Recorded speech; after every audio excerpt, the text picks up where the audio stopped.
अस्सलाम वालेकुम। क्या हाल है आप सबका? अल्हम्दुलिल्लाह मैं बिल्कुल ठीक हूँ। Welcome to my YouTube channel. और आवाज़ थोड़ी सी मेरी ख़राब लगेगी आप लोगों को, क्योंकि मेरा जो है वो गला थोड़ा सा ख़राब है, ज़ुकाम हुआ हुआ है, तो उसके लिए पहले से ही माजरत है। अच्छा, आज का हमारा टॉपिक जो है ना, वो मेरे ख़्याल से हर औरत जो है ना वो इसके बारे में सुनना भी चाहती है। हर औरत चाहती है कि यार हमें कोई हल बताए कि हम क्या करें। तो मैं आपको सही बताऊं तो ये जो हल मैंने अपने लिए निकाला है ना, ये मुझे खुद इस तरह ही नहीं निकाल के, क्योंकि ये मेरे ऊपर हुआ है, गुजरा है, मैं इस चीज़ से गुजर चुकी हूँ। तो मैंने फिर इसका सोल्यूशन निकाला कि यार किस तरह करना चाहिए। तो मैंने सोचा आप लोगों के साथ भी शेयर करूँ जो मैंने अपना सोल्यूशन मैंने निकाला। सबसे पहली बात तो ये है कि चले आए हम लोग, पहले तो हम अपने टॉपिक की तरफ चलते हैं। तो सबसे पहले तो आप मेरे चैनल को कर ले सब्सक्राइब और बेल आइकन का बटन दबा दीजिएगा, और जाते हुए ना वीडियो को जरूर लाइक कर दीजिएगा। तो चलें जी, अब वीडियो करते हैं स्टार्ट। तो नेगेटिव पीपल, नेगेटिव लोग, ये हमारे इर्द गिर्द बहुत होते हैं, ठीक है। हमें इनसे किस तरह बचना है?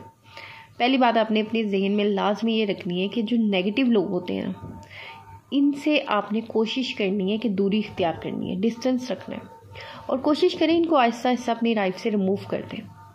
अब देखिए, ये नेगेटिव लोग अगर एज अ ससुराल में देखा जाए नेगेटिविटी, तो यानी एक और लड़की है, एक औरत है, या एक लड़की की नई नई शादी हुई है, तो जाहिर है बहुत से लोग ऐसे होते हैं, या बहुत से होते हैं कि जो उसको मतलब उसका यार एक लड़की है आउट ऑफ फैमिली, आपकी फैमिली में आई है, तो आप उसको मतलब कंफर्टेबल करने की बजाय और उससे क्वेश्चंस ऐसे किए जाते हैं, और फिर यहाँ पे कुछ ऐसी यहाँ पे हसद, जेलसी, वो चीज़ बहुत आ जाती है, जिसकी वजह से ही हम लोगों को बहुत ज़्यादा परेशानी का सामना करना पड़ता है। तो ऐसे लोग जो होते हैं ना, जो आप देखें कि यार मतलब हसद है, जेलसी है, आपको फील हो, जहाँ भी फील हो ना, मतलब फील हो जाता है। देखिए, जो नेगेटिव पीपल होते हैं ना, जो नेगेटिव लोग होते हैं, जब कोई आपके पास इर्द गिर्द बैठे होते हैं, आपके जब अंदर से आवाज़ आती है ना कि यार बंदा नहीं ठीक, तो कोशिश करें उस बंदे से दूरी इख्तियार कर लें, उससे डिस्टेंस मेंटेन करें, डिस्टेंस कर लें बिल्कुल। तो यार क्योंकि ऐसे लोगों से फ़ायदा नहीं है। और स्पेशली मैं आप यकीन माने, मेरी ज़िंदगी में पहली दफ़ा इतनी मुनाफिक बंदी से मेरा सामना हुआ लाइफ में। रियली मैं मतलब मैंने अपनी ज़िंदगी में इतनी मुनाफिक बंदी कभी नहीं देखी थी लिटरली। अब क्या करते, भाई रिश्ता भी ऐसा था, जाहिर है अब छोड़ा भी नहीं जा सकता था बिल्कुल भी। लेकिन तो मैंने एक तरीका अपनाया। आप ये देखें, मैंने एक तरीका अपनाया, मैंने इग्नोर करना स्टार्ट कर दिया। टोटली इग्नोर करना है। आपने इधर से सुनना है, इधर से निकाल देना है। इसका बेस्ट सोल्यूशन, बेस्ट हल सिर्फ इसका यही है कि आपने इधर से सुनना है, इधर से निकाल देना है। आप बिल्कुल भी उनकी बातों को मतलब अपने सुनेंगे नहीं। जहाँ और स्पेशली देखिए, जब आप जिस चीज़ के बारे में डिस्कशन करेंगे ना, अब आप लोग फैमिली में 4 लोगों में, क्या लड़कियों में 4 औरतों में आप लोग बैठी हुई हैं, तो आप जितना ज़्यादा उस अगले बंदे के बारे में डिस्कस करेंगे, अगली बंदे की बातों को डिस्कस करेंगे, क्योंकि हर एक बंदा आपके साथ नहीं, वो हर बंदे के साथ ही ऐसा होता है, मुनाफिक होता है। तो आप जितना उस बंदे को डिस्कस करेंगे, अगर कोई और उसके बारे में बात कर रहा है ना, उसके बारे में, उस बंदे के बारे में या बंदी के बारे में, तो आप कोशिश करें कि यार अवॉइड करें। आप कह देंगे हाँ ठीक है भाई, अवॉइड करना है, मतलब उसके बारे में बात नहीं करनी। ये वही बात आ गई कि आप अच्छाई जितना फैलाएंगे वो फैलेगी, और वही चीज़ आती है, आप अपने मतलब नेगेटिविटी जितना ज़्यादा उन चीज़ों को याद करेंगे, उस बंदे का नाम लेंगे, जितना आप माइंड में उसको करेंगे, उतना जो है नेगेटिविटी आपके इर्द गिर्द फैलती जाएगी, यानी आप ख़त्म नहीं कर सकेंगे इसको। तो इसका बेस्ट हल यही है कि इसको ख़त्म करें। और मैं आपको एक बात बताऊँ, ये जो हस्बैंड वाइफ का रिश्ता होता है ना, इसमें लड़ाई झगड़े होते हैं। मैंने जो मतलब थोड़ा सा एक्सपीरियंस मैंने अपना किया, तो तकरीबन 80% यानी 80% क्या बल्कि 90% ये वो होते हैं कि ये जो बीवियाँ होती हैं ना अपने शोहर से, अच्छा आपकी भाभी ऐसी, आपकी बहन ऐसी, आपकी माँ ऐसी। भाई देखो, जब हस्बैंड और वाइफ का मतलब, आप अपनी बात करो, क्यों उसकी माँ, बहनें और भाभीयों पे जा रहे हो? मत जाओ, छोड़ दो। उसको खुद को भी पता होता है। अब हम ये समझते हैं शायद उसको नहीं पता, लेकिन आपको एक बात बताऊँ, उनको पता होता है, अगले बंदे को पता होता है कि भाई ये बंदा कैसा है। तो वो सिर्फ अपनी बीवी को देख रहा होता है, जज कर रहा होता है कि ये क्या करती है। तो मतलब आप भी तो उन्हीं की तरह बनती जा रही है ना, वही नेगेटिविटी, वही बातें, हर वक्त 24 घंटे उसी चीज़ को डिस्कस करना। अच्छा, मेरी जब शादी हुई तो मैंने जब अपने इर्द गिर्द ये चीज़ देखना स्टार्ट की, तो मैंने भी मतलब यही चीज़ को डिस्कस करके रहना, हर वक्त बैठे हुए, ये ऐसे वो ऐसे, ये ऐसे। तो एक टाइम आता है बंदा तंग आ जाता है, तब आप में इस चीज़ से आपकी जो ऐसा लड़ाई स्टार्ट होती है। मैंने इस चीज़ को कंट्रोल किया, मैंने कहा नो किसी के बारे में डिस्कस नहीं करना, जो भी बात होनी अपनी और अपनी बात करनी। तो यार अपनी बात करो आप। जितना आप नेगेटिव पीपल को डिस्कस करोगे, नेगेटिव लोगों को डिस्कस करोगे, यकीन मानो उतना आप लोग जो है वो गहराई नेगेटिविटी में गिरते जाओगे। तो इसका बेस्ट हल ये होता है कि आपने इग्नोर करना है इन लोगों को, इन लोगों के बारे में डिस्कशन नहीं करनी, इन लोगों के बारे में कहीं बात नहीं करनी। अब आप लोग मेरी वीडियो देख रहे हैं, आपकी लाइफ में जो भी बंदा है नेगेटिव, मतलब अब अगर कोई हाउसवाइफ मेरी वीडियो देख रही है, कोई जॉइंट फैमिली में रहती है, जाहिर है देखिए ये रिश्ते ऐसे होते हैं, देवर देवरानी जेठानी नंद सास, यानी कि ये होते हैं कि किसी की सास नहीं अच्छी, किसी की नंद नहीं अच्छी, किसी की देवरानी से नहीं बनती, जेठानी से नहीं बनती, तो ये एक अलग अलग रिश्ते होते हैं। तो आप इन्हीं को नेगेटिविटी का नाम देंगे ना कि यानी मैं, तो आपने क्या करना है, इग्नोर करना है। अब ये रिश्ते ऐसे होते हैं, इन रिश्तों को हम छोड़ भी नहीं सकते, क्योंकि इन रिश्तों के साथ हमारे हस्बैंड के साथ ये रिश्ते जुड़े होते हैं, हम इन रिश्तों को छोड़ नहीं सकते। हाँ, लेकिन हम इन रिश्तों से डिस्टेंस मेंटेन कर सकते हैं। अब अगर सास का रिश्ता ये जाए तो हम उसको छोड़ नहीं सकते, लेकिन आप थोड़ा सा डिस्टेंस मेंटेन कर लें। वो इस तरह होगा कि आप बात सुने, आप ये सोच के अपने माइंड को रिलैक्स करें, कोई बात नहीं यार बड़ी है, छोड़े, इग्नोर करो, मतलब इधर से सुनो इधर से निकाल दो। और वो जो है ना, अगर आप, मैं एक बात बताऊँ, अगर आप इस चीज़ को सोचते रहेंगे तो आप वो जो नेगेटिविटी है ना, वो एक आपके अंदर लावा सा बनता जाएगा, दिमाग में गुस्सा ठहरता जाएगा। वो कहाँ उतरेगा? बच्चों पे, मियाँ पे गुस्सा होना है, मतलब ये होना है वो। तो इसका बेस्ट हल यही है कि यार आप इन चीज़ों को डिस्कस करना छोड़ दें, ठीक है। उसके बाद अपनी ज़िंदगी में नमाज कुरान इनकी पाबंदी हर हाल में करें। जितना आप लोग पढ़ेंगे, एक सफ़ा पढ़ लें कुरान का, लेकिन पढ़े जितना आप करेंगे ना, तो आपका दिमाग इधर से हटेगा इन चीज़ों से। तो बाकी ये है कि अपनी तवज्जो पूरी अपने घर पे दें, अपने शौहर पे दें, अपने बच्चों पे दें, छोड़ दें। घर नहीं है, एक रूम तो है ना आपका, उस रूम पे तवज्जो दें। वो रूम आपका घर है, वो जो एक कमरा है ना, वही आपका घर है, उस पे तवज्जो दें, उस कमरे पे दें, उस कमरे में जो रहते हैं ना लोग, आपके हस्बैंड है, आपके बच्चे, उन पे तवज्जो दें। छोड़ दें इनकी की बातें करना, उधर वो ऐसा, ये ऐसा, वो ऐसा, ये ऐसा, उसने ये कह दिया, उसने ये कह दिया। तो देखिए माइंड को रिलैक्स रखें, सुबह उठे फ्रेश हों, यूँ कहें कि भाई मैंने उसके बारे में बात नहीं करनी। आज अगर आप मेरी वीडियो देख रहे हैं ना, तो अगर शाम को आपके हस्बैंड घर आते हैं तो आप तहिया कर लें कि यार कुछ भी हो जाए, मैंने उसके बारे में बात नहीं करनी, मैंने अपने हस्बैंड को नहीं बताना कि आज क्या मतलब बता के। आप लोग ये समझते हैं शायद हम अपने हस्बैंड को, तो अगर हम अपने हस्बैंड को बताएंगे तो वो ये कहेंगे भाई ये मुझे सारे दिन की बात बताती है, सारा बताती है। तो आप यकीन माने, लिटरली ये मेरा खुद का तजुर्बा है, मैं आप लोगों को बता रही हूँ, एक्सपीरियंस है इस बात में, कि इस बात से कि घर में क्या हुआ, सास ने क्या कहा, उसकी बहन ने क्या कहा, उसकी भाभी ने क्या कहा, हस्बैंड को इस चीज़ से कोई सरोकार नहीं होता। आप लोग उनको ये बात बता के उल्टा अपनी वैल्यू गिरा रही होती है। ये बात आप लोगों को समझ नहीं आती। अपनी ज़िंदगी में ना परेशानियाँ, टेंशन, नेगेटिविटी को बढ़ा रही होती हैं, उनको बढ़ावा दे रही होती हैं। आप लोगों ने ना आज एक काम करना है। आपने सबसे पहले तो क्या करना है, आपने जब सुबह उठना है, सबसे पहले तो आप लोगों ने रिलैक्स रहना है। नीम गर्म पानी पिए, ठंडा पानी पिए, जैसा पानी पीना आपने पिए, ठीक है। पानी ज़रूर पीना है उठने के बाद, ठीक है। उसके बाद आपने थोड़ी देर के लिए अपने आप को रिलैक्स रखना है। उसके बाद आपने सोचना है कि आज मैंने किसी किस्म की कोई नेगेटिविटी नहीं सोचनी, किसी नेगेटिव के बारे में बात नहीं करनी, किसी के बारे में कोई बात नहीं। क्या है नेगेटिव है, आपने किसी के ख़िलाफ़ किसी के बारे में कोई बात नहीं करनी। आपको अपने अंदर से ही ख़त्म करनी पड़ेगी।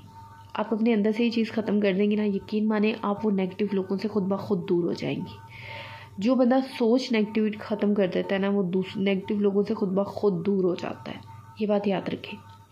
रात को सोने से पहले आप लोगों ने क्या करना है, आज रात आपने सोने से पहले अपने बेड पे लेटना है। आपने ये चीज़ नहीं सोचनी मेरी देवरानी ये कह दिया, जेठानी ने ये कह दिया।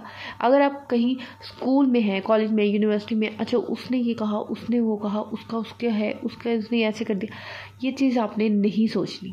आपने सिर्फ इतना सोचना है कि यार सारा दिन में आज मैंने क्या पॉजिटिव काम किया, या मैंने ऐसी क्या पॉजिटिव थिंकिंग अपने अंदर किया, या कोई ऐसी पॉजिटिव चीज़ मैंने सोची है, या पॉजिटिव काम मैंने किया है नेगेटिविटी को छोड़ के। आपने नहीं सोचना। अब रात हम लेटते हैं, बेचारे थके हारे, सारा दिन हम लोग काम करके थकी आ रही होती है, और रात दिमाग में सोचते हैं ये अच्छा कल ये करना है, कल इसके साथ ये करना है, कल उसकी ये बात करनी है। कहीं महफिल में जाएं, किसी फंक्शन में जाएं, कहीं जाएं, आपको अगर आपके जिस बंदे से आप चिढ़ते हैं या जिस बंदे वही नेगेटिव आ जाता है वो बंदा, तो आप अवॉइड करें उसकी बात करने से। अब हमारे यहाँ पे ये सिस्टम है कि देवरानी ठानी एक दूसरे की बातें करके बड़ा एंजॉय करती हैं पीठ पीछे। ये कोई एंजॉयमेंट नहीं है। आप खुद ही अपनी ज़िंदगी में जो है ना उसको दावत दे रही हैं आज और नेगेटिविटी को। आप फिर सारा दिन वो सोच, हाँ आज मैंने उसके बारे में ये बात की। क्यों भाई, आपने उसके बारे में क्यों बात की? आपने बात नहीं करनी किसी के बारे में भी। खुद को रिलैक्स रखना है, खुद को अपने माइंड को रिलैक्स रखना है, अपने आप को रिलैक्स रखना है। और रात को ये सोते हुए सोचना है आप लोगों ने कि यार नहीं, मैंने किसी के बारे में कुछ नहीं सोचना, सिर्फ अपने और अपने बच्चों के बारे में सोचना है। और ये ज़रूर सोचेंगे यार दिन में मैंने क्या चीज़ की है। तो आप लोगों का ये है कि अगर देखा जाए कि हमारी ज़िंदगी जो है ना, मतलब वो भरी पड़ी है यार ऐसे लोगों से, भरी पड़ी है। यकीन माने आजकल का दौर चल रहा है ना, मैं कह रही हूँ आजकल के दौर में मतलब हमें हर दूसरा बंदा ना हमें एक तो लगता ही है, सही बताऊँ तो नहीं भी होता है ना तब भी हमें लगता है। तो फर्स्ट ऑफ़ ऑल तो आप लोगों ने अपनी ज़िंदगी में से सबसे पहले तो ये चीज़ को रिमूव कर देना है कि जो आपकी सोच है अपनी सोच चेंज करें, ख़ुद को चेंज करें। नेगेटिव पीपल आपकी ज़िंदगी से आहिस्ता आहिस्ता खुद ही निकलते जाएंगे। उनको डिस्कस नहीं करें, उनको इग्नोर करें, उनकी सवालों के जवाब देने से अवॉइड करें। मतलब अब जो नेगेटिव, अगर आपको उनसे बात भी, क्योंकि ज़ाहिर है मैंने आपको वही बात बताई, हमारे कुछ रिश्ते ऐसे होते हैं, अगर हमारी क्लास में कोई ऐसी लड़की है नेगेटिव, तो मतलब हम उससे बात नहीं करना चाहते, लेकिन क्या करें, मजबूरी है, वो एक क्लास फेलो है, समटाइम उससे बात करना भी पड़ जाती है। ठीक है, तो इसी तरह जब हमारे घर में ऐसे देवरानी जेठानी सास नंदों के रिश्ते होते हैं, क्या करें, मजबूरी है, इनसे बात भी करनी पड़ जाती है। तो इनसे सिर्फ इतने हवाले से बात करें जो आपका काम है बस। ओके, ठीक है जी। आप उनके साथ बैठ के 10 बंदों की बुराइयां करना, 10 बंदों के बारे में बात करना, अपने मियाँ की उसके मियाँ की सुनना, तो ये चीज़ जो है ना फिर आप लोगों में जो है वो काम ख़राब ही होगा, ना कि कोई पॉजिटिव चीज़ आएगी। तो कोशिश करें दूर रहें, इग्नोर करें। जितना आप इग्नोर करेंगे अगला बंदा जो होगा ना वो उतना होगा, यार ये तो मुझे इग्नोर कर रहा है, ये तो मेरी बात नहीं सुन रहा है, ये तो मुझे कोई रिस्पॉन्स नहीं कर रहा है। ऐसा वो खुद ब खुद आपसे मेंटेन कर लेगा, खुद ब खुद आपसे दूर होता जाएगा। आप सबसे पहले उसको डिस्कस करना छोड़ेंगे, तभी जो है वो अगला बंदा आपको छोड़ेगा।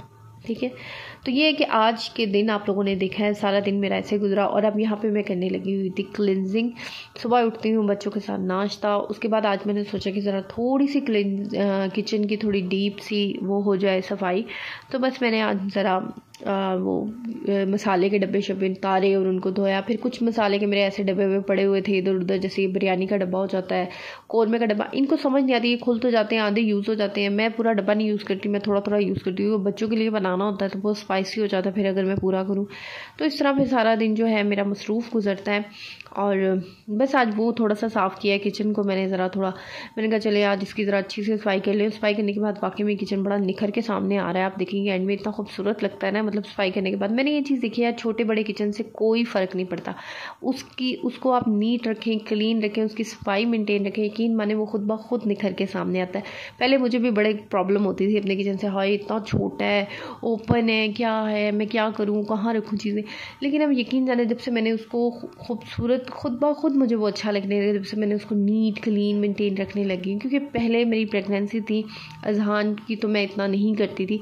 और ये डब्बे भी आज मैंने बहुत टाइम बाद, यानी बहुत टाइम बाद क्या है, 5-6 महीने बाद धोए हैं। जब मैं लास्ट टाइम ऑपरेट के लिए जा रही थी तब मैंने जो है ये धो के गई थी। 2 दिन पहले मैंने किचन सारा साफ़ किया था, तो उसके बाद फिर मैंने अब किया। टाइम ही नहीं मिला था कुछ, तो फिर मैंने कहा चले आज मैं लाजमी, ये मुझे काफ़ी दिनों से मैं इन पे नज़र रखी हुई थी इन डब्बों में, तो मैंने कहा आज मैंने लाजमी करने हैं। तो मेरे पास एक बास्केट पड़ी हुई थी, उसके अंदर मैंने अपनी सारी जो है मसाले वगैरह जो होते हैं हमारे कौरमे के, बिरयानी के, ऐसे छोटे छोटे डब्बे होते हैं, उनको मैंने उस बास्केट में डाल के ढक्कन ढक के सामने ही रख दिया। क्योंकि मेरे पास बहुत ज़्यादा बास्केट्स हैं और मैं उनको यूज़ नहीं करती। लेकिन अब जब से मुझे थोड़ा सा हुआ है तो मैं इनको यूज़ में लाने लग गई हूँ।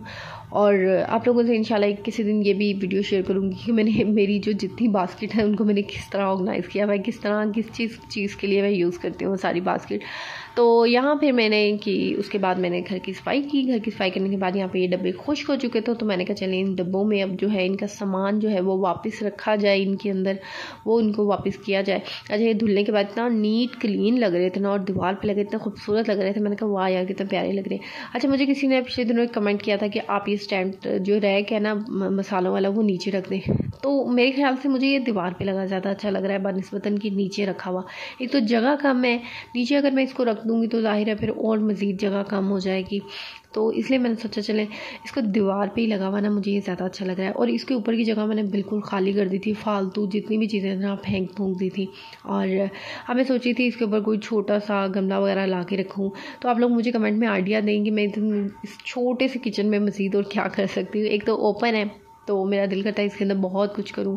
अभी पिछले दिनों मैं नुमान से अपने हस्बैंड से डिस्कस भी कर रही थी कि मुझे जो है अपना डिनर सेट निकालना है, क्योंकि बहुत रंग बिरंगी तरह की प्लेटें हैं तो मुझे अच्छा नहीं लगता। मैंने कहा बच्चे बड़े हो रहे हैं, ज़ाहिर है पहले तो छोटे थे, मैंने कहा बच्चे बड़े हो रहे हैं, इन्होंने खाना वगैरह खाना होता है तो अच्छा नहीं लगता। मैंने कहा मैं अपना सेट निकालती हूँ। तो वो मुझे बोल रहे थे अभी रुक जाओ, अभी नहीं, थोड़े टाइम बाद निकालना। भाई डोंट नो क्यों, क्या वजह है। बहरहाल चले मैं फ़िलहाल अपने किचन की तरफ तवज्जो दे रही थी। मैंने कहा चले, और मुझे यहाँ पे एक सिस्टर ने मुझे मशवरा दिया था कि आप ना यहाँ पे नीचे रैक के नीचे एक बास्केट रख लें, बर्तन धोने के बाद उसमें रखा करें और फिर रैक में लगाया करें। तो मैंने एक दफ़ा रख के चेक की थी बट जगह इतनी ज़्यादा घिर गई थी, इतनी तंग पड़ गई थी, तो मैंने कहा इससे अच्छा रैक उठा के ना नीचे रख लूँ जो मैंने दीवार पे लगाया। तो फिर मैंने इसलिए नहीं रखी, क्योंकि किचन छोटा है तो मेरी कोशिश होती है इसमें जो शेल्फ़ के ऊपर जो ये एक छोटी सी शेल्फ़ है इसके ऊपर कम से कम ही चीज़ें रखी जाए, क्योंकि बहुत ज़्यादा होती है ना वो खच सी मच जाती है। और फिर ओपन किचन जितना खाली खाली होगा ना उतना अच्छा लगेगा। मैं आपको बताऊँ, सही बात बताऊँ तो जितना खाली खाली होगा ना वो उतना प्यारा लगेगा। ये देखें यहाँ पे मैं डब्बे जो उनमें मसाले भर चुकी थी और यहाँ पे मैं इनको लगा रही थी और ये इतने प्यारे लग रहे थे ना मुझे। तो मैं सोची थी यार इसके ऊपर कोई कपड़ा ढक दूँ, क्योंकि एक तो ओपन किचन का इतना ये इशू होता है ना कि बस ऐसे ही इसको इनके ऊपर ना मतलब मिट्टी इतनी चली। अब देखना आप शाम को या कल आंधी चली लेगी, सारा कुछ मेरा धुला धुलाया ख़त्म। ये देखें कितना प्यारा लग रहा है सारा कुछ, इतना नीट क्लीन लग रहा था। तो बस ये यहाँ पे फिर मैंने इसके बाद बनाई है अपने लिए चाय, और चाय बनाने के बाद यहाँ पे मैंने अपना पीर कामिल आजकल मैं पढ़ रही हूँ, पहले भी पढ़ा हुआ है लेकिन मैं वैसे पढ़ रही हूँ। तो चलें जी, मैं थक गई थी बहुत। वीडियो पसंद आई है, चैनल को सब्सक्राइब करें। Bye bye.